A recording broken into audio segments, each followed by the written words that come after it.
మీలాంటి జగన్మోహన్ రెడ్డి లాంటి రాక్షసులు 100 మంది కాదు 1000 మంది వచ్చినా అమరావతి ఒక్క ఇంటిక పీక లేరని మరొకసారి మీకు తెలియజేస్తున్నా.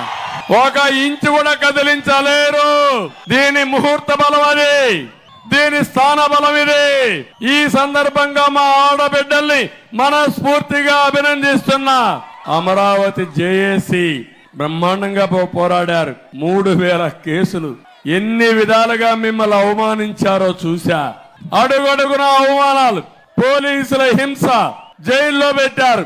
రాజధాని నుంచి న్యాయస్థానం టు దేవస్థానం ర్యాలీ పెడితే మా ఆడబిడ్డలు భోంచేయనీయకుండా రోడ్డు మీద మట్టిలో కూర్చొని మీరు భోంచేసి మీ దీక్ష విరమించకుండా ముందుకు పోయారంటే అమరావతి చరిత్రలో ఈ ఉద్యమకారులైనటువంటి వీర నారీమణులు మీ యొక్క చరిత్ర తప్పకుండా ఉంటుందని చెప్పి కూడా నేను మీకు తెలియజేస్తున్నా.